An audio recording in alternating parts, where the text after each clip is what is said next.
হযরতে সিদ্দিক আকবর কেমন আশিক জানেননি? হযরতে আবু বকর সিদ্দিক রাদিয়াল্লাহু তাআলা আনহু যেদিন আমার দয়াল নবী বলেছে, আবু বকর, ও আবু বকর, আমি মক্কা থেকে মদিনায় হিজরত করব, এই কথা যেদিন শুনেছে ওই দিন থেকে 40 দিন পর্যন্ত হযরতে সিদ্দিক আকবর গভীর রাতে, রাতের বেলায় বিছানার মধ্যে পিঠ লাগাই নাই, দরজার মধ্যে দাঁড়াইয়া ছিল।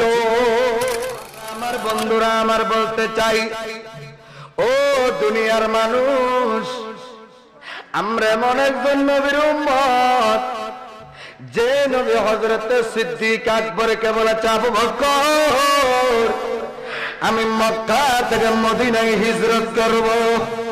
মক্কা থেকে, আমার কথা আপনাদের খারাপ লাগতেছে? একটু কথা বলেন না। আমি মক্কা থেকে কোথায় হিজরত করব? মদিনায়। আজকে আমরা নবীকে ভালোবাসি, আমরা কথা বলতে আমরা আলেমের গায়ের উপরে উঠে কথা বলি, কিন্তু মাহফিলে 3 থেকে 4 ঘন্টা সময় দিতে আমাদের কোমর ব্যথা হয়ে যায়, আমাদের মনের মধ্যে খারাপ লাগে। আপনি কেমন আশিক? হযরতে সিদ্দিক আকবর কেমন আশিক জানেননি? হযরতে আবু বকর সিদ্দিক রাদিয়াল্লাহু তাআলা আনহু যেদিন আমার দয়াল নবী বলেছে, আবু বকর,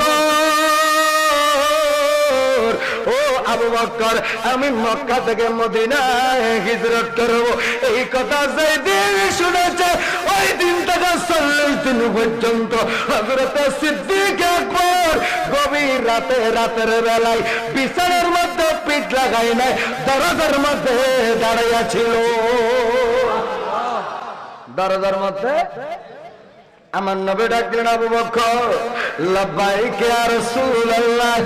দরজাটা খুলে দিলেন আমার নবী। আবু বকর, ও আবু বকর, তোমাকে একবার ডাক দিয়েছি, কেমনে দরজা খুলে দিয়েছো? হযরত আবু বকর সিদ্দিক ডাক দিয়া বলে, নবী গো, ইয়া রাসূলুল্লাহ, যেদিন আপনি দয়াল নবী সরকার মদিনা আমাকে বলেছেন, আবু বকর, ও আবু বকর, আমি মক্কা থেকে মদিনায় হিজরত করব, কিন্তু কোন দিন করবেন, কোন রাতে করবেন নাকি দিনে করবেন, এই কথা আপনি আমি আবু বকরকে বলেন নাই। নবী গো, আমি তো সকাল থেকে সন্ধ্যা পর্যন্ত আপনি দয়াল নবীর পিছনে পিছনে কাটাই, রাতের বেলা আমি আবু বকর ঘরের মধ্যে থাকি। আমার কন্যা আমাকে বলে, বাবা, আমাকে একটু করে রাতের খাবার গুলো খাওয়াই দেন। সুবহানাল্লাহ। আমার কথা বুঝে যাচ্ছে? কোনো খারাপ লাগতেছে? ও বাবা, আমাকে একটু করে খাবার দেন। হযরতে সিদ্দিক আকবর বলে, মা, আমি তোমাকে খাওয়াইতে পারবো না, যাও মায়ের কাছ থেকে খেয়ে নাও। বাবারে আমার একটু করে ঘুম পাড়াই দেন। এরকম অনেক মেয়ে আছে না, বাপরে বল, বাবা তুমি যদি খাওয়াই না দাও আমি খাবো, তুমি ঘুম পাড়ে না দিলে আমি ঘুমাইব না, এরকম বলে না? বলে। কিন্তু হযরত সিদ্দিক আকবর বলতেছে, আমি সব ভালোবাসা আমার নবীর জন্য ত্যাগ করে দিলাম, আমার সন্তানদেরকে ঘুম পাড়াইতে যায় নাই। ও আবু বকর, ঘুম পাড়াইতে যাও নাই কেন?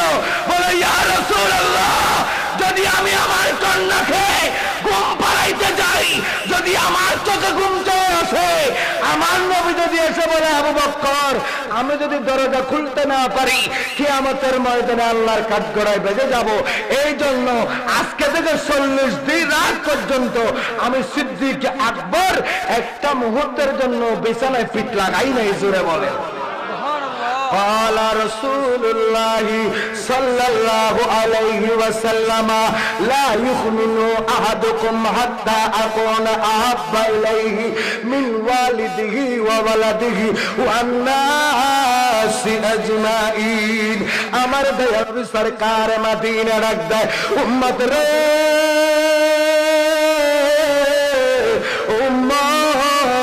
ও আমার সাহাবায়ে কেরামদেরকে সামনে নিয়ে আমার নবী হাদিস শরীফটা যখন বললেন, সাহাবায়ে কেরাম অবাক হয়ে গেল।